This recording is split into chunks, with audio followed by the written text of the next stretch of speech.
La Namibie est l'un des environnements les plus rudes et les plus extrêmes de la planète.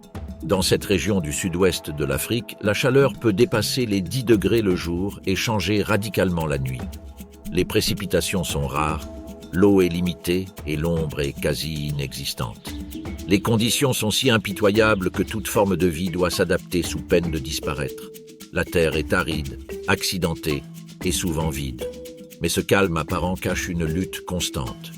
Ici, survivre n'est pas une option, c'est une obligation. Chaque jour représente un nouveau défi où les erreurs sont impardonnables. Les ressources sont rares et la concurrence féroce. En quelques secondes, une embuscade peut se terminer dans les cris, la poussière et les corps déchiquetés. Les prédateurs dominent cet environnement. En un instant, l'équilibre est rompu et la chasse commence. Aucune distraction n'est permise. Vitesse et force définissent la hiérarchie.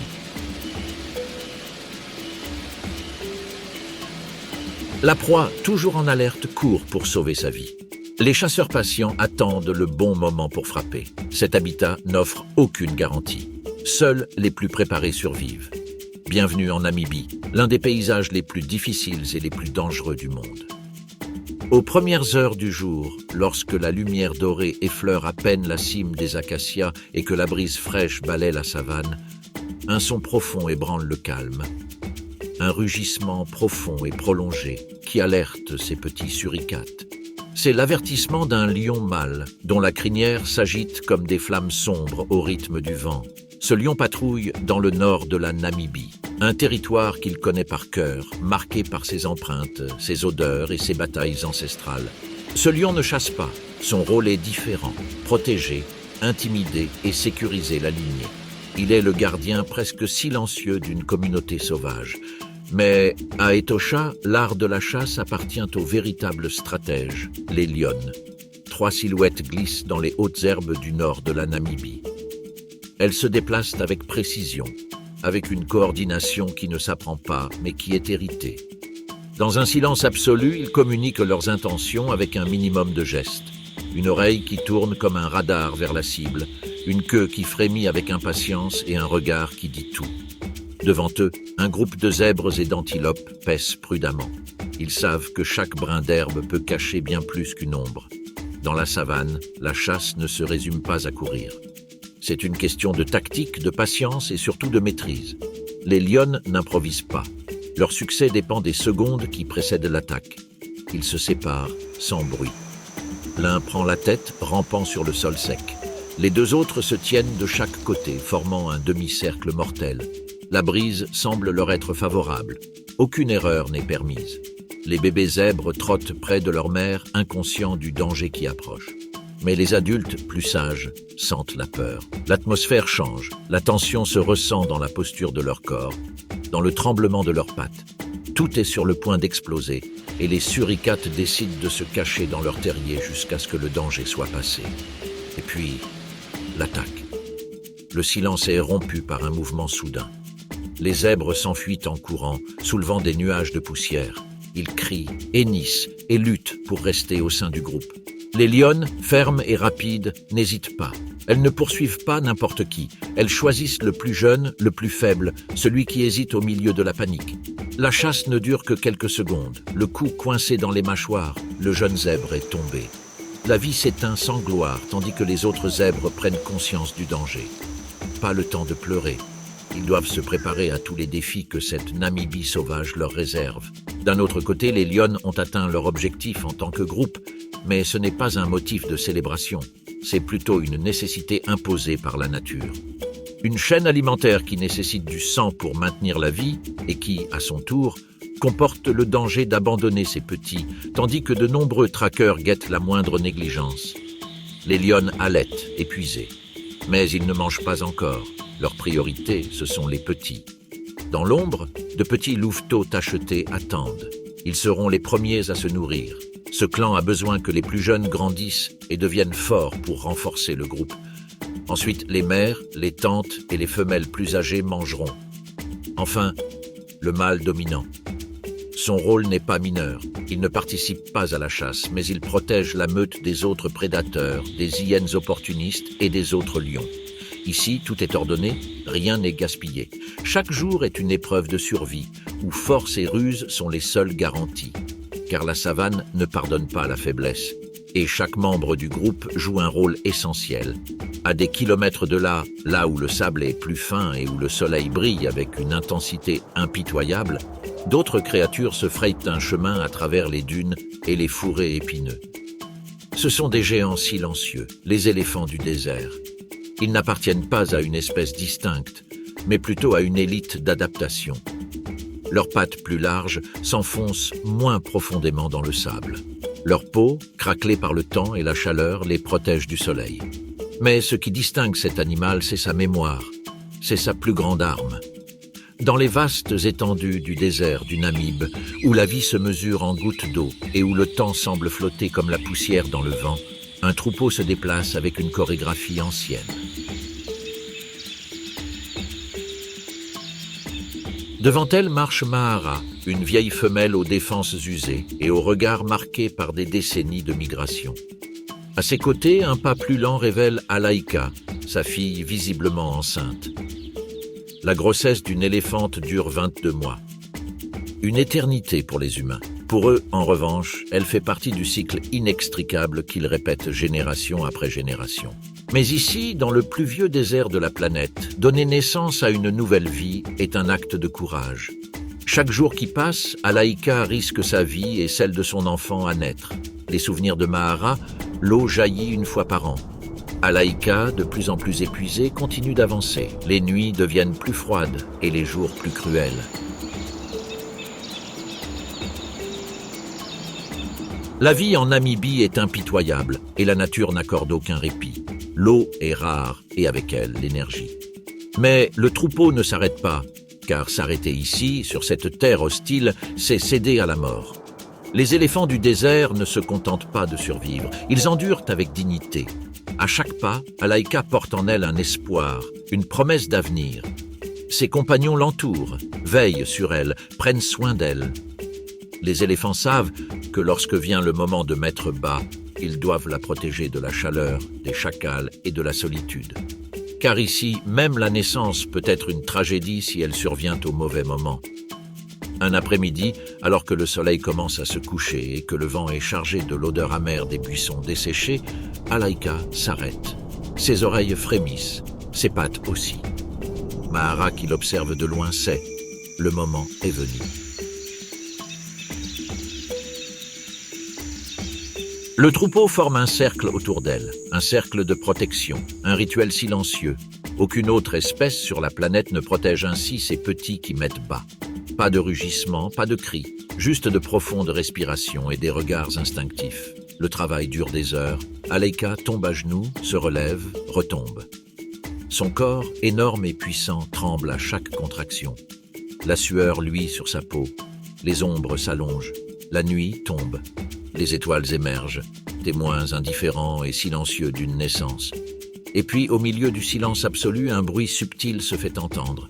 Un petit corps tombe sur le sable, immobile, fragile, vulnérable.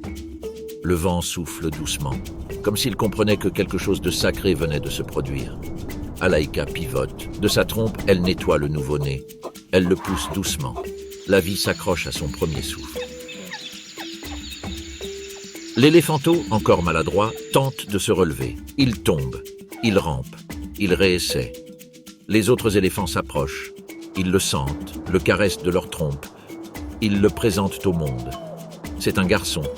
Et même s'il ne le sait pas encore, il est né dans l'un des endroits les plus impitoyables de la planète. Chaque jour de survie sera une victoire. Le drame de la vie en Namibie ne s'arrête pas à la naissance. Il ne fait que commencer. Le lendemain matin, l'éléphanteau fait ses premiers pas sous un soleil impitoyable. Il ne sait pas encore ce que sont la chaleur, la faim ou la soif. Il le découvrira bientôt. Car dans ce désert, l'innocence n'a pas sa place. Le troupeau reprend sa marche. Alaïka, plus lente que jamais, avance, son fils à ses côtés. Chaque ombre projetée par les rochers, chaque recoin humide sous un acacia rabougri pourrait être un refuge ou un piège. Au loin, des hyènes rôdent. L'odeur d'un nouveau-né est un signal pour les charognards, Mais Mahara n'oublie pas. Sa mémoire est une carte, une bibliothèque vivante de tous les endroits où l'eau coulait autrefois, où la sécurité régnait. Et c'est cette mémoire qui guide son peuple à travers les sables mouvants de l'oubli. Le lait d'Alaïka commence à s'épuiser. L'éléphanteau crie après avoir mangé. Ses pattes tremblent. Le désert ne s'arrête pas, ni le soleil. Le désespoir gagne la meute. Les plus jeunes protestent. Les plus âgés restent silencieux. Et puis, juste au moment où il semble qu'il n'y ait plus d'issue, Mahara s'arrête. Elle hume la terre. Elle creuse avec acharnement. Une fois, 2 fois, 3 fois. La poussière vole. Soudain, une tache claire et sombre apparaît. De la boue, de l'eau. Un miracle. Le troupeau rugit de joie. La vie enfin leur accorde un répit. Le petit saute dans l'eau ou ce qu'il en reste. Il éclabousse, il boit maladroitement. Ses yeux, pour la première fois, brillent d'une sorte de joie. Alaïka regarde, épuisée mais fière. Elle a accompli l'impossible, donner vie au monde et la maintenir en vie au cœur de la terre la plus hostile. Le troupeau poursuit sa marche en file indienne, menée par une matriarche au regard profond. Elle enregistre mentalement les points d'eau, les itinéraires à éviter, les plantes dont ils se nourrissent et celles qu'ils empoisonnent. Autour d'elle, les plus jeunes se réjouissent de cette belle journée, courent partout, trébuchent et jouent à la poursuite, tandis que le plus jeune décide de simplement se cacher entre les jambes de sa mère. Ils ne perçoivent pas encore le danger qui les entoure, mais ils apprennent. Leur mère les guide par de légers coups de trompe, des caresses fermes, des sons graves que seuls comprennent.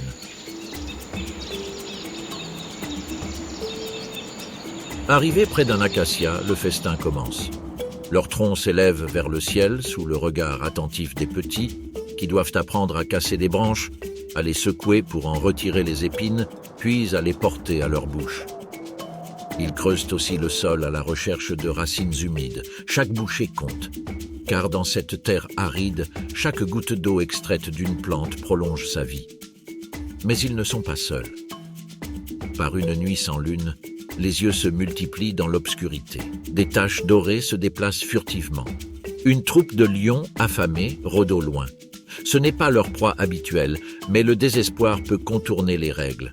Le groupe n'a pas réussi à se nourrir depuis plusieurs jours. Ils savent qu'attaquer un éléphant adulte est suicidaire.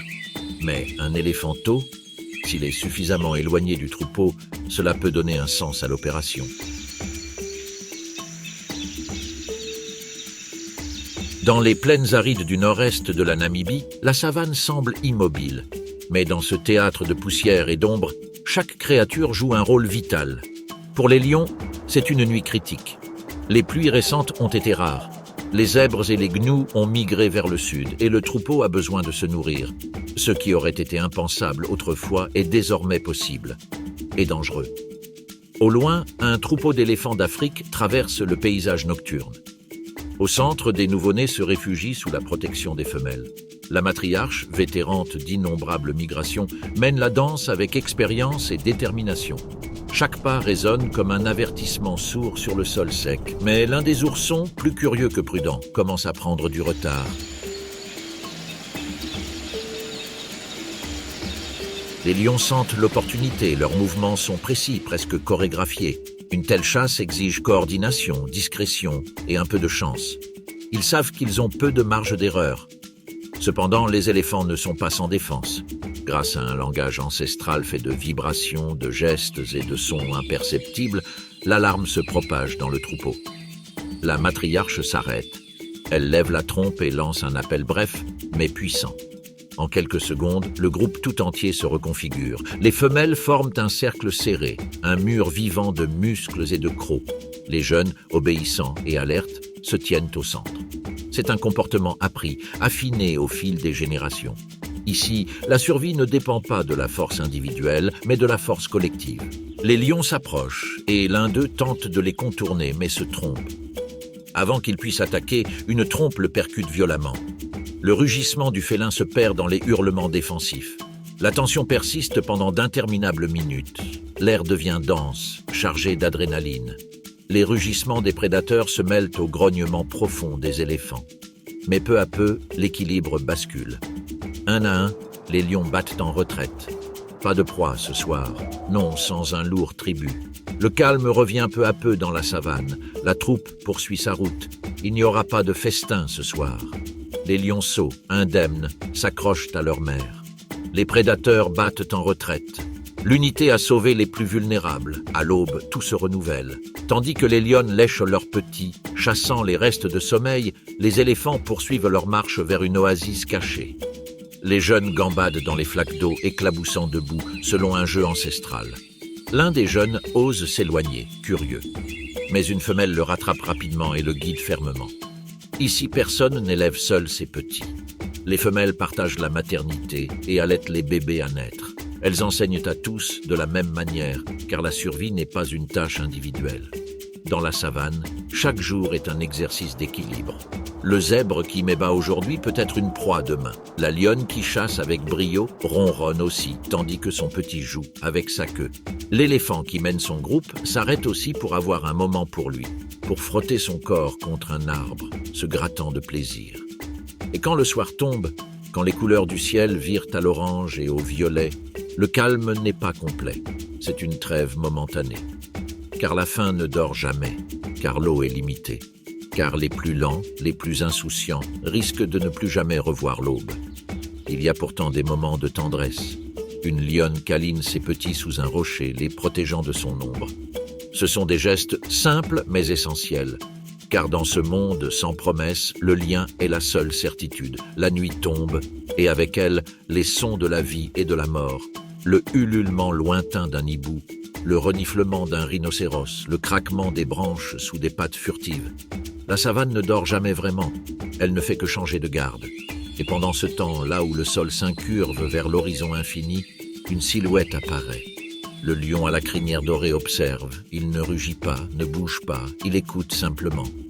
Il sait que ces jours ont été difficiles pour le groupe, mais en tant que chef, sa tâche principale est de veiller sur la vie de la troupe. Tandis que le lion contemple en silence le sort de sa troupe, dans un autre coin du vaste paysage africain, un autre drame se déroule avec la même intensité sauvage. Là, sous un ciel infini et sur une terre brûlée par le soleil, deux créatures exécutent une danse ancestrale. Une danse où les pas sont marqués par la nécessité, l'instinct et l'adaptation. Aux premières lueurs du jour, alors que les ombres s'accrochent encore au contour des buissons et que l'air est frais pour la dernière fois avant la chaleur torride de la journée. Une silhouette glisse sur la savane. Ses mouvements ne soulèvent pas le moindre grain de poussière. C'est le guépard, un animal aussi élégant que mortel, en quête de ce qu'il y a de plus précieux, la nourriture. La vie du guépard est une course sans fin. Bien qu'il soit l'animal terrestre le plus rapide de la planète, il court rarement. Chaque foulée lui coûte une énergie qu'il ne peut se permettre de gaspiller. La chasse est mesurée, stratégique, calculée au millimètre près. Entre les broussailles arides et les plaines dorées, la vue de ce félin est sa meilleure alliée. Il scrute l'horizon avec précision, à la recherche de signes. Un mouvement inhabituel, une silhouette égarée, une allure perturbée dans la démarche d'une meute. Le zèbre de Burchell parcourt la savane en grands groupes, broutant et se déplaçant à la recherche des meilleures prairies. Les lions s'approchent et l'un d'eux tente de les contourner, mais se trompe. Avant qu'il puisse attaquer, une trompe le percute violemment. Le rugissement du félin se perd dans les hurlements défensifs. La tension persiste pendant d'interminables minutes. L'air devient dense, chargé d'adrénaline. Les rugissements des prédateurs se mêlent aux grognements profonds des éléphants. Mais peu à peu, l'équilibre bascule. Un à un, les lions battent en retraite. Pas de proie ce soir, non sans un lourd tribut. Le calme revient peu à peu dans la savane. La troupe poursuit sa route. Il n'y aura pas de festin ce soir. Les lionceaux, indemnes, s'accrochent à leur mère. Les prédateurs battent en retraite. L'unité a sauvé les plus vulnérables. À l'aube, tout se renouvelle.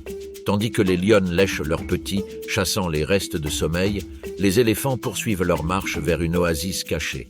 Les jeunes gambadent dans les flaques d'eau, éclaboussant debout, selon un jeu ancestral. L'un des jeunes ose s'éloigner, curieux, mais une femelle le rattrape rapidement et le guide fermement. Ici, personne n'élève seul ses petits. Les femelles partagent la maternité et allaitent les bébés à naître. Elles enseignent à tous de la même manière, car la survie n'est pas une tâche individuelle. Dans la savane, chaque jour est un exercice d'équilibre. Le zèbre qui met bas aujourd'hui peut être une proie demain. La lionne qui chasse avec brio ronronne aussi, tandis que son petit joue avec sa queue.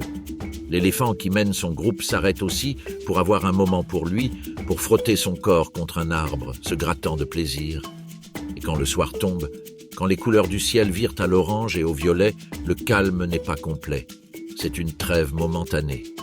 Car la faim ne dort jamais, car l'eau est limitée. Car les plus lents, les plus insouciants, risquent de ne plus jamais revoir l'aube. Il y a pourtant des moments de tendresse. Une lionne câline ses petits sous un rocher, les protégeant de son ombre. Ce sont des gestes simples, mais essentiels, car dans ce monde sans promesse, le lien est la seule certitude. La nuit tombe, et avec elle, les sons de la vie et de la mort. Le ululement lointain d'un hibou, le reniflement d'un rhinocéros, le craquement des branches sous des pattes furtives. La savane ne dort jamais vraiment. Elle ne fait que changer de garde. Et pendant ce temps, là où le sol s'incurve vers l'horizon infini, une silhouette apparaît. Le lion à la crinière dorée observe. Il ne rugit pas, ne bouge pas, il écoute simplement. Il sait que ces jours ont été difficiles pour le groupe, mais en tant que chef, sa tâche principale est de veiller sur la vie de la troupe. Tandis que le lion contemple en silence le sort de sa troupe, dans un autre coin du vaste paysage africain, un autre drame se déroule avec la même intensité sauvage.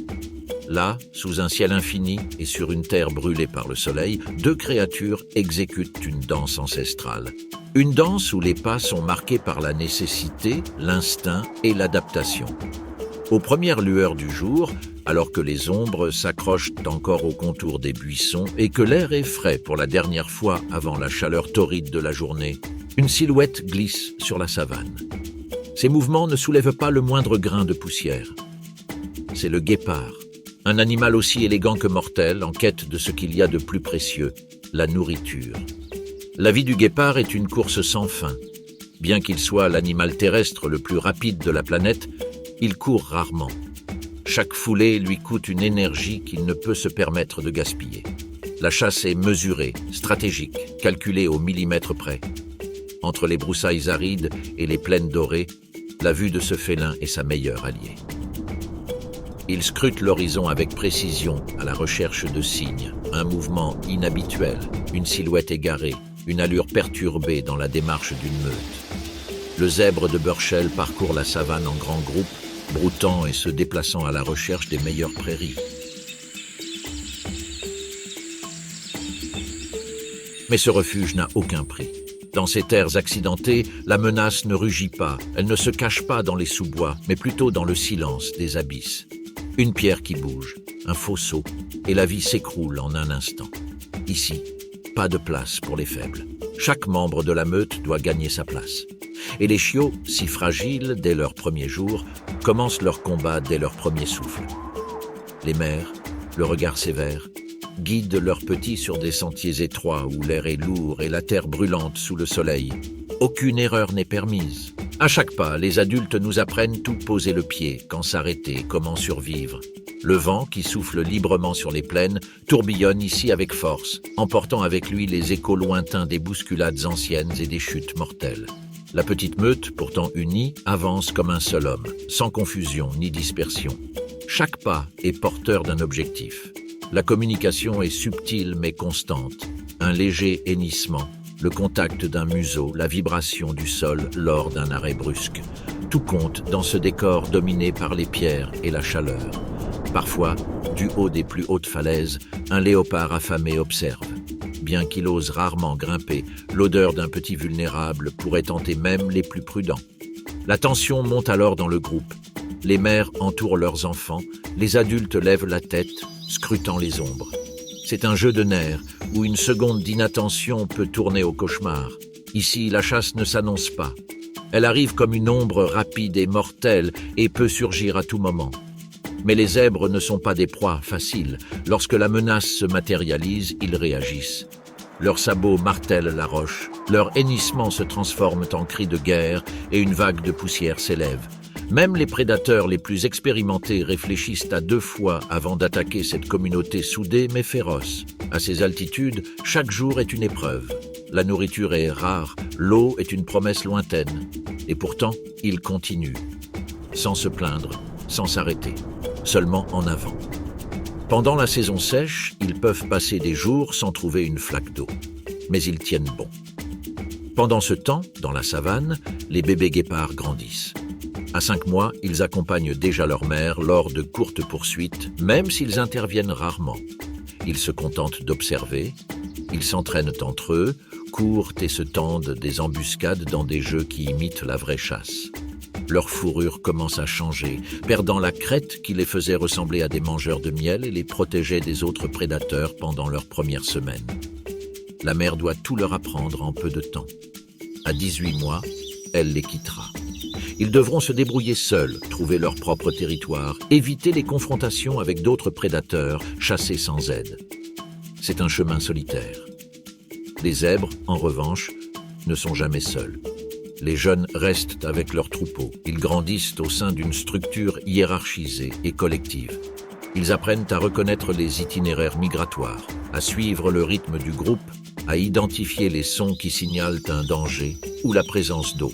Le troupeau est leur bouclier, leur banc, leur seul refuge. Au fil des saisons, les zèbres entreprennent un voyage aussi ancien que le vent. Guidés par le rythme silencieux de la nature, des milliers de corps rayés se déplacent à l'unisson, à la recherche de ce qui est devenu rare, l'eau et l'herbe fraîche. La sécheresse s'est installée dans la région, tarissant les puits, crevassant la terre et laissant derrière elle un paysage poussiéreux et rude. Mais les zèbres n'hésitent pas. Le troupeau avance, comme toujours. Pas de carte, pas de signes visibles, juste une intuition profonde qui les attire vers le nord de la Namibie, là où les pluies ont déjà commencé. Ce sont des journées de marche inlassables, d'horizons lointains et de silence, seulement troublés par le bruit des sabots et quelques hennissements. Le groupe est diversifié, des mères avec des petits qui n'ont pas encore maîtrisé le rythme, des jeunes mâles qui se séparent parfois de quelques mètres, et des vétérans bien conscients des dangers du voyage. À chaque kilomètre, ils croisent d'autres voyageurs, des troupeaux d'antilopes se dirigeant eux aussi vers la terre promise, des oiseaux suivant les vents et des ombres tapis dans l'herbe, car le danger ne cesse jamais et ils savent que tous n'arriveront pas. La nuit tombe sur la meute, les hyènes apparaissent. Elles ne font aucun bruit. Elles n'en ont pas besoin. Elles attendent leur heure, un moment d'inattention, un petit qui tarde à naître. Lorsqu'elles attaquent, c'est rapide. Le groupe est agité, la confusion règne. Mais la marche ne s'arrête pas. Ce qui est perdu ne peut être récupéré. Et tout le monde le sait. Plus loin, ils doivent traverser une rivière encore en partie saturée. L'eau est trouble, mais c'est le seul chemin possible avant de poursuivre leur route. Les zèbres entrent prudemment. Le courant est faible, mais quelque chose bouge sous la surface. Un crocodile affamé attend. La tension est brève et mortelle. Un jeune zèbre est pris au piège. L'éclaboussure se dissipe rapidement dans le chenal.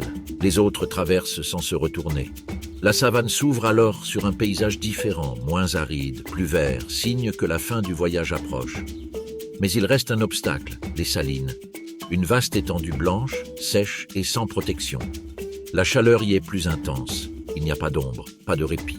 Appalant, ils la traversent en file indienne. Le ciel, sans prévenir, commence à s'assombrir. De lourds nuages s'amassent à l'horizon. Et puis, les premières gouttes, lentement, espacées, mais certaines. La terre commence à s'adoucir. Dans quelques jours, le paysage va complètement changer. Le vert va pousser, l'eau va revenir. Mais pas maintenant. Le groupe poursuivant son chemin, il n'y a pas de temps à perdre, car s'arrêter, c'est disparaître. Les premières lueurs de l'aube teintent le paysage de nuances dorées et roses. Tandis que la rosée s'accroche encore aux herbes les plus dures, un troupeau d'oryx s'avance lentement. Les jeunes, encore endormis, suivent leur mère de près, apprenant le rythme des adultes.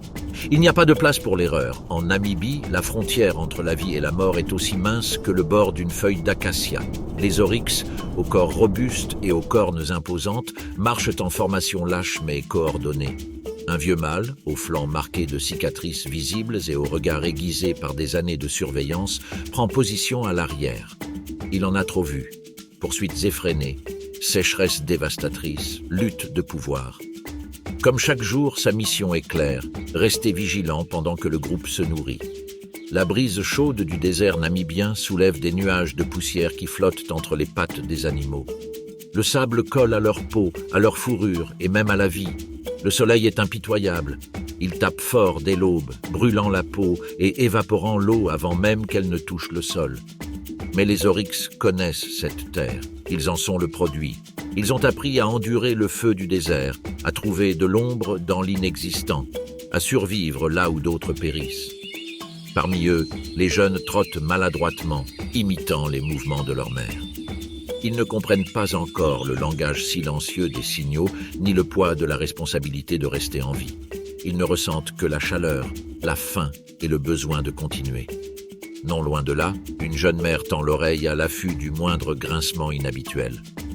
Son instinct maternel résonne dans sa poitrine. Chaque bruit pourrait être une menace. Au loin, parmi les buissons secs, les yeux jaunes d'une lionne scintillent comme des braises cachées. Accroupie dans l'ombre, elle étudie la formation. L'expérience lui a appris à ne pas se précipiter. Il ne suffit pas d'avoir faim. Il faut une stratégie. Son sac a lâché plusieurs fois cette semaine et un estomac vide commence à troubler ses sens. L'un des nouveau-nés s'est éloigné de quelques mètres, un pas hors du noyau. Pas grand-chose, mais suffisamment pour réveiller son instinct de tueur. Le vieux mâle l'a remarqué aussi. Il ne voit pas la lionne, mais il la sent. Il n'entend pas le grognement, mais il l'imagine. C'est un sentiment qui grandit au plus profond de lui-même, qui grandit à chaque pas. Elle fait quelques pas vers le petit, lentement, sans alarmer le groupe. La mère tourne la tête juste à temps pour voir son petit s'éloigner un peu trop. Tel un éclair silencieux, la lionne perce la couverture. Le bruit est sourd. Pattes sur le sable, muscles tendus et détermination farouche. Le troupeau explose dans un chaos contenu. Aucun cri. Juste une impulsion collective qui étire les muscles et fait monter l'adrénaline. Les jeunes sont poussés vers le centre. Les adultes forment un cercle irrégulier, leurs sabots martelant le sol. Le vieux mâle se tient entre la lionne et le groupe. Ses cornes, courbées et acérées comme des sabres, ne sont pas qu'un ornement, ce sont des armes. La lionne le sait. Pourtant, elle ne ralentit pas. Il se lance avec une férocité désespérée, chargeant en avant dans l'espoir de se faufiler entre les brèches de la défense. La rencontre est brève, brutale, électrique. La lionne tombe à ses côtés, se dépoussiérant furieusement, tandis que le mâle fait juste un pas en arrière, juste assez pour montrer qu'il est toujours debout. Elle n'a pas été gravement blessée, mais elle a perdu l'effet de surprise. La meute est déjà en mouvement. La proie s'est échappée, encore une fois. Frustrée, la lionne disparaît dans les dunes. Une autre chance se présentera, peut-être demain, peut-être ce soir. Pendant ce temps, le troupeau d'oryx reprend sa marche. Le vieux mâle respire lourdement. Il a dépensé une énergie qu'il peine à récupérer. Mais il a rempli son rôle. Un autre ourson survivra un jour de plus. La mère câline son petit, s'assurant qu'il est indemne. La peur plane encore dans l'air, comme la poussière soulevée par le vol. Le danger ne se limite pas aux prédateurs. La soif guette aussi. Les étangs sont asséchés. Le sol craquelé n'offre aucun répit. Les plantes qui survivent sont rares et amères. Le troupeau se dirige vers une zone rocheuse où, selon les souvenirs du vieux mâle, il pourrait y avoir un filet d'eau caché sous les pierres. En chemin, le silence est pesant. Les vautours tournoient dans le ciel, tels des présages de mort. Et ils ne sont pas les seuls à observer. Du haut d'une colline, une hyène solitaire observe le défilé de ses yeux brillants. Il n'attaquera pas maintenant, mais il mémorise chaque pas, chaque visage. Les hyènes n'oublient pas. Elles attendent. Elles se nourrissent des erreurs des autres. Le soleil commence à se coucher et avec lui, les températures chutent. La nuit en Namibie est un cruel paradoxe. Du feu à la glace en quelques heures. Le troupeau s'arrête. Les jeunes se blottissent contre leur mère. Le vieux mâle reste inébranlable. Il dort debout, les yeux mi-clos, les oreilles constamment en mouvement. À ce stade, le repos est un luxe qu'il ne peut pas se permettre. Pendant la nuit, le vent change de direction. Une odeur aigre flotte dans l'air. Il pourrait s'agir d'une carcasse ou d'un autre troupeau. Le vieux mâle ne bouge pas. Il se contente d'observer la silhouette de la savane au clair de lune. Un autre jour s'est écoulé. Le cycle continue. En Namibie, la vie se mesure en instants. Une seconde peut faire la différence entre l'existence et l'oubli. Ici, la beauté se teinte de brutalité. Chaque créature, de la plus féroce à la plus fragile, lutte pour survivre un jour de plus. Et ainsi, tandis que le ciel se remplit d'étoiles et que le hurlement des chacals annonce la relève de la garde, la meute dort, ne serait-ce que quelques heures, blottie parmi les échos de la survie. À quelques mètres de là, cachées parmi les buissons bas, de petites silhouettes se déplacent avec légèreté. Ce sont des gazelles sauteuses, des femelles accompagnées de leurs petits, qui broutent nerveusement. Chaque feuille, chaque pouce est examiné avec rapidité et précision. La vigilance est partagée, tandis que certains se nourrissent, d'autres scrutent l'horizon, l'oreille tendue et le regard fixe. La savane s'anime de son faible. Le craquement des branches sous les pattes, le bruissement du vent dans les buissons secs, le doux bêlement d'un veau à la recherche de sa mère. Ce moment de calme est fugace. Dans cet écosystème, même quelques secondes peuvent déterminer le destin d'une vie. Une ombre glisse à la périphérie, un léger mouvement, presque imperceptible, dans l'air alerte l'une des mères. Son cou s'allonge, ses yeux s'écarquillent. Instantanément, la tension se propage comme un éclair silencieux à travers la meute. Les jeunes, encore maladroits, sentent l'urgence avant de la comprendre. À une centaine de mètres à peine, camouflés dans les teintes dorées de l'herbe sèche, 3 lionnes rôdent, avides de vengeance. Elles attendent ce moment depuis des heures, cachées, presque immobiles, les muscles tendus, l'instinct rugissant silencieusement dans leur poitrine. Ce sont des sœurs, des chasseuses unies par des années d'expérience et de sang commun. Elles n'ont pas mangé depuis 2 jours. Elles ne peuvent pas échouer à nouveau, comme elles l'ont fait avec le groupe d'Oryx. Le meneur bouge à peine une oreille, c'est le signal. La deuxième lionne se glisse vers la gauche, cherchant à la flanquer. La troisième, la plus jeune, rebrousse chemin vers l'est. Le piège se referme lentement, sans un seul rugissement, sans un seul pas pour le trahir. La patience est de mise. Les gazelles commencent à reculer. Les mères poussent les jeunes vers le centre du groupe. Elles savent que dans la course, seuls les plus rapides survivent, et les jeunes ne sont pas encore prêts. Un cri aigu retentit. Une jeune femme aperçut le danger, et soudain, le chaos éclate. Un nuage de poussière s'élève tandis que la savane s'éveille en une débandade. Les gazelles fuient dans toutes les directions, sautant, esquivant, courant pour sauver leur vie. La terre tremble sous leurs pieds.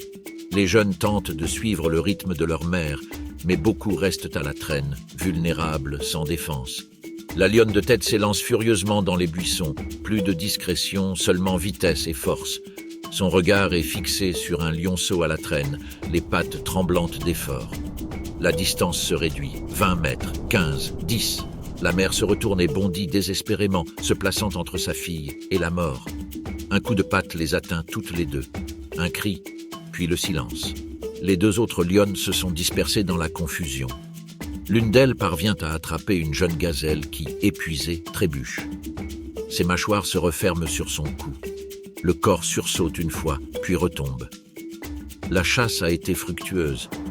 Mais à quel prix? La plus jeune lionne a été blessée à la patte pendant la poursuite. Il boite, mais ne s'arrête pas. De la viande fraîche lui redonnera des forces. S'il survit, il pourra chasser un autre jour. Sinon, la meute devra trancher. Au loin, les vautours tournent déjà en rond, attirés par l'odeur du sang. Le cycle continue. Chaque vie en nourrit une autre. En Namibie, la mort n'est pas une fin, mais un autre maillon de la chaîne de survie. Le soleil se couche lentement à l'horizon, teintant le ciel d'orange et d'écarlate. À un point d'eau voisin, une famille d'éléphants vient s'abreuver. La matriarche, une femelle âgée aux défenses recourbées telles des lames d'ivoire, ouvre la marche. Son regard profond et sage scrute les environs avant de permettre aux plus jeunes d'approcher de l'eau. Les éléphants connaissent aussi le prix de la protection. Il y a quelques mois à peine, un groupe de lions mâles a attaqué un petit malade. La mère s'est débattue de tout son corps, se défendant avec ses défenses et sa trompe. Elle a gagné la bataille, mais a perdu son petit. Depuis, elle est surveillée de plus près chaque nuit. Les sons de la savane changent avec la lumière. Les cris diurnes cèdent la place aux cris gutturaux des chacals et au ululement lointain d'une chouette pêcheuse. Une hyène s'approche du terrain de chasse, attirée par les restes. Il n'y a pas d'honneur dans la charogne, mais il y a de la vie. La hyène se lèche les babines. Elle aussi a des petits cachets dans un terrier souterrain. Perché au sommet d'un acacia, un hibou observe tout. Ses yeux ronds pivotent avec une précision mécanique. Il ne chasse pas de grosses proies, mais il chasse. En Namibie, chaque créature, de la plus féroce à la plus petite, porte en elle l'instinct de survie, tel un tatouage invisible. Ici, chaque décision peut être une question de vie ou de mort. Même le silence peut être une arme ou une phrase. Sur une colline voisine, un groupe de suricates fait ses adieux à la journée. La sentinelle, toujours vigilante, jette un dernier regard avant qu'ils ne disparaissent tous dans leur réseau de tunnels. Pendant la journée, ils ont ramassé des insectes et des racines pour se nourrir. Mais ils ont aussi perdu un membre. Un aigle a piqué sur eux à midi et l'un des jeunes oiseaux n'a pas réussi à se cacher à temps. La nuit tombe comme un rideau épais. La chaleur se dissipe et le froid mord. Des rugissements lointains s'intensifient, nous rappelant que l'obscurité n'est pas un refuge, mais un nouveau champ de bataille. La Namibie sauvage ne connaît jamais de répit. Ses habitants ne connaissent aucun répit. Ils vivent aux limites de leur force, en communion avec le vent, la terre et les cycles incessants de l'instinct. Ici, chaque jour est une épreuve, et chaque créature, du prédateur à la proie, écrit son histoire avec ses griffes, ses pattes et sa volonté. Car dans ce pays rouge et or, il n'y a pas de spectateurs, seulement des protagonistes. La mission quotidienne est simple mais ardue, se nourrir sans être chassé. Pour l'oryx, cela signifie parcourir de grandes distances à la recherche d'herbes sèches, de racines enfouies et d'arbustes aux feuilles humides. Ils peuvent passer des jours sans voir une source d'eau, mais leur corps est conçu pour endurer.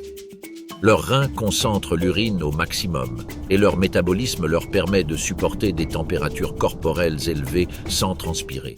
Au lever du soleil, la chaleur commence à se faire sentir.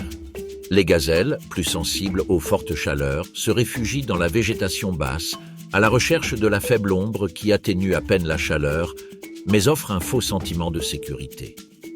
C'est ici que les jeunes se reposent, blottis et cachés, pendant que leurs mères viennent brièvement les nourrir. Contrairement à l'oryx, les springboks comptent sur leur agilité. Ils n'ont ni la force nécessaire pour affronter un léopard, ni la taille nécessaire pour intimider une hyène. Mais ils ont un don, ils peuvent disparaître en un clin d'œil. Leurs sauts erratiques non seulement déroutent les prédateurs, mais envoient aussi un message clair. Je suis fort et alerte, je ne mérite pas vos efforts. Dans les plaines, chaque mouvement compte. Un frémissement d'oreille, un battement de queue, une pause soudaine. C'est le langage secret de la savane. Chez les mammifères, aucun bruit n'est nécessaire pour avertir le groupe. Soudain, la tête d'une sentinelle se lève et tout le monde s'arrête. Leurs corps sont tendus, leurs yeux fixes, leurs muscles prêts. Si le danger approche, ils fuiront. S'il est inévitable, ils se battront. Les gazelles, quant à elles, vivent en état d'alerte quasi permanent. Une ombre dans le ciel pourrait signifier la présence d'un aigle. Un bruissement dans les buissons pourrait indiquer la présence d'un léopard accroupi. Et bien qu'ils partagent le paysage avec l'antilope, ils ne sont pas en concurrence directe. L'oryx se nourrit de racines et de feuilles coriaces que la gazelle méprise. La gazelle, quant à elle, est sélective. Elle recherche les jeunes pousses, les graines fraîches et l'humidité cachée dans les tiges tendres. Mais la coexistence leur est bénéfique. La présence de l'oryx, plus grand et plus visible, peut distraire les prédateurs ou faire office de barrière. Et lorsqu'une gazelle se met à courir, sa réaction alerte les autres habitants invisibles de la savane. Pendant la saison des pluies, lorsque le sol sec se transforme en un éphémère tapis de verdure, la vie s'épanouit. C'est le moment de donner naissance à une nouvelle vie. Après 8 mois de gestation, les oryx femelles donnent naissance à un seul petit. Les premiers jours, ils restent cachés, ne s'éloignant que pour se nourrir.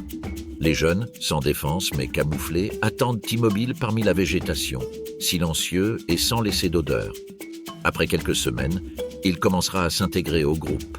Il apprendra à identifier les plantes utiles, les itinéraires sûrs et les panneaux d'avertissement. Mais surtout, il apprendra à se méfier. La mère, quant à elle, devient une barrière vivante. Elle n'hésitera pas à affronter un chacal, une hyène ou même un lion si son petit est en danger. Elle a vu le prix de la distraction. Les Springboks adoptent une stratégie différente. Leurs petits naissent également seuls, mais la mère leur rend rarement visite. Elle les cache dans les buissons et leur rend visite 1 ou 2 fois par jour, toujours en silence. Dans quelques jours, Ce bébé sera capable de courir, de sauter et d'esquiver. Il n'y a pas de place pour un développement lent. Ici, si on ne court pas, on ne survit pas. Alors que le soleil atteint son zénith, l'activité ralentit. Les gazelles restent presque immobiles, respirant lentement. Les oryx, quant à eux, se rassemblent sous des arbres à large feuillage ou parmi des rochers offrant un peu d'ombre. Durant ces heures, tout est réduit au minimum, mouvement, respiration et dépenses énergétiques. Dans ce monde extrême, même la chaleur est un prédateur. C'est pourquoi le corps des mammifères réfléchit la lumière du soleil. C'est pourquoi leurs glandes sudoripares sont inactives. C'est pourquoi les gazelles ont appris à disparaître, même dans l'obscurité de midi. Alors que le soleil se couche et que l'air se réchauffe, la savane reprend vie. Les antilopes reprennent leur marche, traçant de nouveaux sentiers dans le sable. Les gazelles émergent de leur cachette, étirant leurs pattes fines, prêtes à profiter des dernières heures de lumière. Le paysage se teinte d'orange et de violet. C'est un moment magnifique, mais aussi le plus dangereux. Nombre de chasseurs préfèrent l'ombre. Et c'est là que les yeux brillent dans l'ombre, que les pas se taisent, que le silence s'épaissit. Ces antilopes, toujours en alerte, s'arrêtent souvent au moindre danger. Lorsqu'elles se déplacent en groupe, elles entourent instinctivement leurs petits d'un cercle de corps robustes et de cornes acérées, formant ainsi un véritable rempart contre les prédateurs. Les gazelles, en revanche, adoptent une stratégie différente. Elles se dispersent en formations ouvertes, privilégiant l'espace pour courir. Ainsi, en cas d'attaque, le groupe ne panique pas complètement, et chaque individu a une chance de s'échapper. À la tombée de la nuit, la tension monte. Les oryx se rassemblent en cercle, plaçant les plus jeunes au centre, protégés par les adultes. Les gazelles, plus vulnérables et dépourvues de la force physique des antilopes, choisissent de se reposer dans des clairières stratégiques, toujours prêtes à fuir au moindre bruit. La Namibie ne laisse aucune place à l'erreur. Chaque geste, chaque choix peut faire la différence entre la vie et la mort. Pourtant, chaque lever de soleil est la preuve que la vie persiste, s'adaptant aux conditions extrêmes. L'oryx incarne la résilience. Il survit avec peu d'eau, supporte la chaleur torride et résiste à l'adversité. Le springbok, quant à lui, représente l'agilité. Il s'appuie sur sa vitesse, sa capacité à se dissimuler et son instinct de survie aiguisé. À la fois distincts et complémentaires, ils sont les piliers de l'équilibre écologique de la région. Leurs habitudes de pâturage limitent la prolifération de certaines plantes, favorisant ainsi la biodiversité. Dans ce paysage rude et impitoyable, chaque espèce joue un rôle essentiel et force et vitesse trouvent leur place dans l'ensemble. Leur rôle de proie maintient la chaîne alimentaire en mouvement. Et leur simple présence nous rappelle que la vie trouve des moyens de persister, même dans les régions les plus arides de la planète. Bien qu'ils soient des espèces distinctes, l'oryx et le springbok partagent bien plus qu'il n'y paraît. Non seulement ils cohabitent sur un territoire vaste et hostile, mais ils profitent aussi l'un de l'autre, même sans le savoir. Dans certaines zones, les deux espèces ont été observées fréquentant les mêmes zones d'ombre. En partageant leur parcours et leur temps d'activité, elles renforcent la vigilance collective. La gazelle, plus nerveuse, détecte rapidement les menaces. Le mammifère, plus fort, offre une certaine dissuasion. Ensemble, bien que sans alliance consciente, ils créent un réseau naturel de survie. Tout comme les espèces terrestres collaborent sans le savoir pour survivre, l'océan abrite également des relations inattendues qui défient la logique superficielle. Le long de la côte atlantique de la Namibie, là où le désert du Namib rencontre l'océan au milieu du sable et du sel, la vie s'anime à chaque coin de rue. Ici, dans ces eaux qui ne paraissent immobiles que de loin, se déroule quotidiennement une danse complexe de survie, d'instinct et de connexion. Au cœur de cet univers aquatique, deux protagonistes se distinguent, les dauphins et les otaries à fourrure du Cap. Eux, si différents et si semblables, vivent au rythme des marées, chassent quand l'océan le permet et élèvent leurs petits au milieu des vagues, des rochers et des menaces abondantes. À l'aube, alors que le ciel est encore teinté de bleu foncé et que les mouettes commencent à peine à briser le silence avec leurs cris, un groupe de grands dauphins de l'Atlantique avance en formation dans les eaux près de Walvis Bay.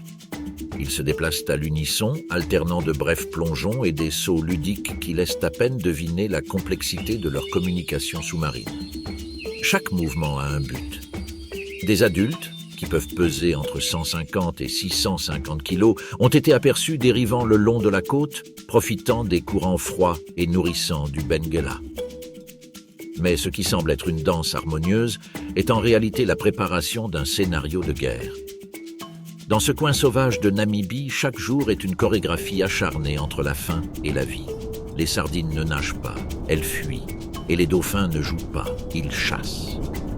Dans le silence tendu de la mer, on entend des clics et des sifflements. Ce ne sont pas de simples sons, ce sont des ordres, des avertissements, des stratégies partagées en quelques secondes.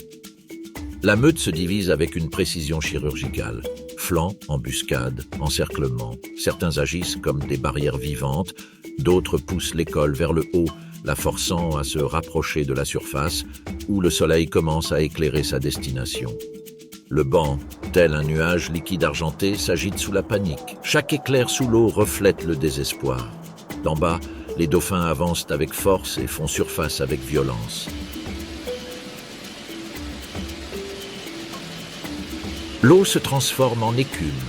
Des sardines sont projetées dans les airs, mouettes et fous de bas sang, qui n'étaient il y a quelques instants que de simples spectateurs dans le ciel encore endormi, plongent, complétant le cercle fatal. En quelques minutes, la frénésie prend fin. L'eau se tache d'écailles. Le troupeau flotte un instant, calme, non par satiété, mais par respect. Les jeunes émergent aux côtés de leur mère. Certains apprenant encore à suivre le rythme, d'autres commençant à comprendre qu'il n'y a pas de place pour la faiblesse. Ici, même le jeu est une simulation de chasse.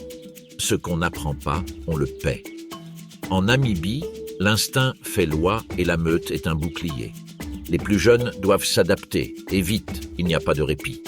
Au milieu de l'écume et des remous, les mères enseignent. Elles approchent leurs petits avec des morceaux de proie, non pas pour les nourrir directement, mais pour leur apprendre à déchirer, à avaler, à survivre. C'est un rituel aussi primitif que sacré qui sépare la vie de la mort. Hors de portée humaine, cette côte sauvage vibre de brutalité. Sur la terre ferme, dans les vastes plaines du Namibe, les chacals entament leur propre chasse. Mais dans l'océan, les dauphins dominent les premières heures, comme les sentinelles d'un monde qui ne connaît aucune pitié. Au loin, un requin fait surface furtivement. L'odeur du sang frais est un appel. La meute le détecte presque immédiatement. Il change de direction. Il ne fuit pas, mais ne défie pas non plus. Ils savent quand chasser et quand disparaître. C'est l'équilibre délicat de la chaîne alimentaire. Ici, le prédateur est aussi une proie. Les mères guident leurs petits vers des eaux plus profondes. Le groupe se regroupe. La hiérarchie ne se discute pas, elle se ressent. Les plus âgés montrent le chemin, les plus jeunes suivent la piste. C'est un moment de vulnérabilité. La mer, bien que favorable aujourd'hui, peut se retourner contre eux en quelques secondes. Sous la surface, les dangers restent invisibles jusqu'à ce qu'il soit trop tard. Rayons venimeux, filets fantômes, courants dangereux. Mais le pire ennemi, c'est l'erreur. Tous les jeunes ne parviennent pas à s'adapter. Certains se laissent distancer. L'un d'eux, un jeune mâle au mouvement maladroit, tente de suivre le rythme, mais trébuche en émergeant. Sa mère revient, le pousse doucement, l'enveloppe de son corps. Elle l'encourage à continuer. Il n'y a pas de place pour les faibles, mais pas non plus pour l'abandon. Chaque petit représente une promesse, un futur chasseur, un maillon supplémentaire dans la chaîne de la survie. À ce moment-là, un autre essaim de sardines est aperçu au loin. Le troupeau change de direction. Le jeune homme hésite, mais cette fois, il ne reste pas en arrière. Il pousse son corps à fond, imitant les mouvements des adultes, comprenant que la chasse n'est pas seulement une question de faim, mais d'appartenance. Car celui qui ne chasse pas ne mange pas, et celui qui n'apprend pas ne vit pas. Parce qu'ici, dans le monde des dauphins, tout est enseigné. Quand traquer, comment utiliser les clics de l'écholocateur, comment lire les signaux de groupe. Le jeune dauphin a réalisé une bonne performance cette fois-ci, ce qui laisse un avenir encourageant au groupe. Non loin de là, à Cape Cross, la colonie d'otaries à fourrure du Cap s'éveille dans un concert guttural qui s'entend à des kilomètres. Les plages, peuplées de corps en mouvement, grouillent de vie. D'énormes mâles à la crinière sombre se disputent des territoires, la gueule grande ouverte, tandis que des milliers de femelles se promènent dans la masse, s'occupant de leurs petits ou cherchant un endroit pour mettre bas en paix. Nous sommes en décembre et la saison des naissances a commencé. Au milieu du chaos ordonné de cette métropole marine, une femelle ourson se déplace péniblement sur le sable chaud. Sa démarche est lente, fatiguée, marquée par la lourde courbe de son ventre. Elle est en gestation silencieuse depuis près d'1 an. Maintenant, le moment est venu. Prenant une profonde inspiration, elle s'allonge sur un monticule de sable à quelques mètres de l'agitation. Sa respiration s'accélère. Tout autour, les vagues s'écrasent violemment et le vent de l'Atlantique siffle à travers les corps serrés de la colonie. Mais dans ce petit coin, le monde s'arrête. La femelle ferme les yeux. Son corps se tend. Pendant d'interminables minutes, elle se cambre, pousse et gémit. Un filet de sang se mêle au sable. Soudain, une silhouette mouillée et tremblante tombe au sol. Un bébé, minuscule, aveugle, sans défense. Sa peau est noire comme du charbon, encore collée à son corps par l'humidité de la naissance. La mère se redresse lentement. Son museau s'approche de son bébé. Elle le lèche avec une tendresse sauvage, le nettoyant, stimulant sa première respiration. Le nouveau-né émet un cri aigu qui se perd dans le rugissement lointain de la mer. La vie a encore gagné, mais pas le temps de se réjouir. La menace est constante. Une mouette affamée plane au-dessus de la Seine, guettant la moindre négligence. Plus loin, un chacal rôde aux abords de la colonie, à la recherche des petits les plus faibles. La mère se tient droite, protégeant le petit de son corps. Ses yeux, autrefois fatigués, brûlent maintenant d'une détermination farouche. Durant les prochains jours, la mère et l'enfant seront inséparables. Elle l'allaitera avec un lait riche en matière grasse, ce qui lui permettra de doubler de poids en quelques semaines seulement. Lui, dans sa maladresse, apprendra à reconnaître sa voix parmi des milliers d'autres, à chercher son odeur dans la foule. À Cape Cross, le lien entre une mère et son fils est plus fort que le bruit, la peur ou la faim. De nombreuses mères, encore épuisées par la récente mise bas, recherchent leurs petits parmi des centaines d'autres petits, guidés uniquement par l'odorat et un cri distinctif. Les veaux, petits mais robustes, gazouillent en attendant le lait riche en matière grasse qui les aidera à prendre du poids rapidement et à résister au vent froid de l'Atlantique. Mais tout n'est pas que tendresse. Tandis que les mères naviguent entre la mer et le rivage à la recherche de nourriture, les petits sont vulnérables. Les mouettes, toujours opportunistes, observent la situation depuis le ciel, prêtes à attaquer les poussins malades ou affaiblis. Plus loin, dans les eaux profondes, requins et orques patrouillent silencieusement. Tous deux savent que Cape Cross, bien que protégé par l'apparence chaotique de milliers de corps, représente aussi une opportunité pour les prédateurs expérimentés qui attendent leur chance. Pendant ce temps, la colonie d'Otari est confrontée à un autre type de menace, la chaleur. Bien que les eaux de l'Atlantique soient froides, le soleil africain est impitoyable. À mesure que la journée avance, le sable se transforme en une fournaise ardente et la seule issue semble être l'océan. Leurs corps, recouverts d'une épaisse couche de graisse, commencent à surchauffer. Le halètement collectif de la colonie se mêle aux cris incessants de milliers de jeunes, cherchant désespérément le retour de leur mère. Pour se rafraîchir, de nombreux adultes rampent dans les vagues et s'allongent sur le rivage, laissant les vagues déferler sur leurs corps lourds. Mais même cette manœuvre est une roulette russe. Chaque entrée et sortie de l'eau peut devenir un piège. Les mères sont obligées de laisser leurs petits seuls pendant des heures avant de plonger dans la mer. Leurs yeux, entraînés à détecter les ombres dans l'eau, scrutent l'horizon avant de plonger. La chasse commence. Sous les vagues, le silence est relatif. Le danger rôde dans les profondeurs. Le régime alimentaire varie, mais les sardines, le maquereau et le calmar sont essentiels. Chaque bouchée est une course contre la montre. Les mères chassent non seulement pour elles-mêmes, mais aussi pour nourrir leurs petits affamés, qui attendent immobiles sur le rivage, vulnérables aux corbeaux, aux hyènes solitaires ou au piétinement accidentel des autres membres de la colonie. Courant de Benguela, riche en nutriments, assure des prises relativement abondantes, mais la concurrence est rude. Ils ne sont pas les seuls prédateurs à chasser les poissons. Des volées de fous de bassans plongent comme des missiles, se disputant la nourriture. Mais ce qui fait vraiment monter la tension, c'est la présence des véritables maîtres de l'océan, les requins bulldogs et les orques. Là, dans les profondeurs d'un bleu profond, les prédateurs chassent non seulement par faim, mais aussi par stratégie. Une mère otarie, confiante après une pêche réussie, est surprise par la silhouette sinistre d'un requin patrouillant aux abords du banc. En un instant, en un clin d'œil, l'eau devient rouge. Un autre baleineau attendra sur le rivage une mer qui ne reviendra jamais. Et pourtant, la chasse n'est pas réservée aux prédateurs. Les mers se montrent aussi féroces lorsqu'il s'agit de survivre.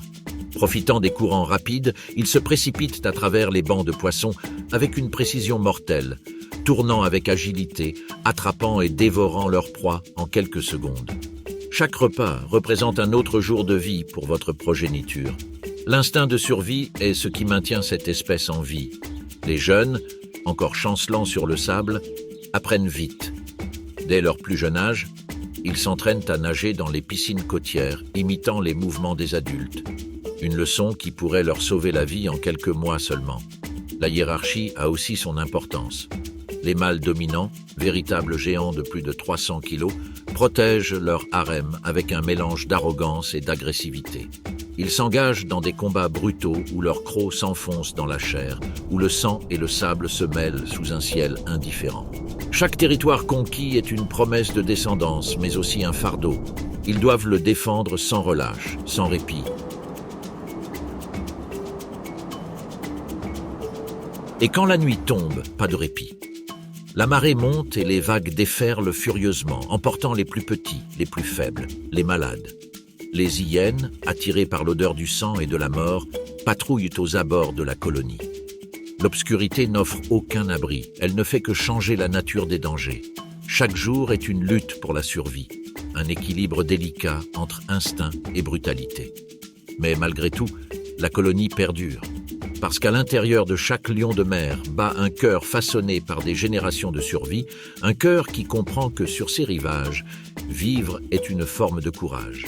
Lorsque les poissons se font rares, les otaries doivent nager plus loin, risquant de rencontrer des requins taureaux et des orques qui n'hésitent pas à séparer les retardataires. Dans les airs, cormorans et fous de bassan planent au-dessus du paysage tels des sentinelles de l'océan. Ils savent que là où des dauphins chassent, il y a aussi des restes à portée de main. D'ailleurs, ils suivent souvent les grands dauphins, guettant le moment idéal pour fondre sur eux et capturer un poisson sans méfiance. Les dauphins, quant à eux, semblent apprécier la compagnie des oiseaux. Il est même arrivé qu'ils modifient leur itinéraire pour interagir avec eux, formant des alliances que les scientifiques ne comprennent pas encore totalement. L'après-midi, lorsque le soleil se pare de doré et que les vagues reflètent des reflets métalliques, les grands dauphins retournent vers des eaux moins profondes. C'est ici que les jeunes s'exercent. Ils sautent, tournoient et nagent à toute vitesse dans des simulations de poursuite. Les adultes les observent et se joignent parfois à eux. Parallèlement, les dauphins de Heaviside se retirent vers des zones moins fréquentées. Leur sens ultrasensible préfère le silence du crépuscule, où le monde se réduit à l'écho de leur propre clic. Sur la plage, les otaries se rassemblent en hauteur, à l'abri de la marée montante. Les petits, nés il y a quelques semaines, font leurs premiers pas vers la mer. Certains reculent lorsqu'ils sentent l'eau froide. D'autres, plus audacieux, plongent et découvrent un monde qu'ils ne connaissaient jusqu'alors que par l'odorat de leur mère. Les mâles dominants surveillent les lieux avec un œil vigilant, tenant à distance les jeunes rivaux qui traînent autour des harems, attendant une occasion de défier leur autorité. Le soleil se couche lentement à l'horizon du désert. La lumière dorée met en valeur les corps humides de milliers d'otaries. La plage, apparemment tranquille, est un véritable bourdonnement de vie et de mort. Parmi les buissons côtiers, deux yeux observent en silence. Un chacal, à dos noir, opportuniste et patient, se glisse entre les rochers avec la furtivité d'un fantôme. Il sait ce qu'il cherche.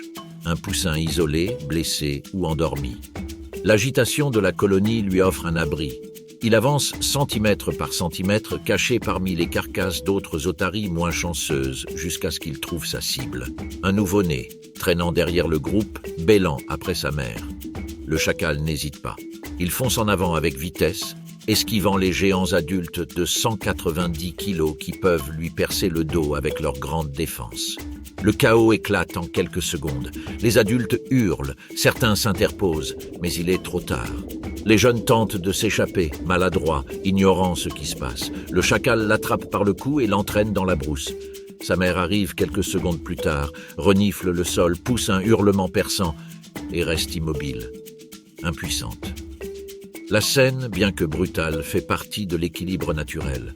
Chaque prédateur remplit sa fonction. Ici, sur les plages sauvages de Namibie, la faiblesse n'a pas sa place. À la tombée de la nuit, l'océan change de rythme.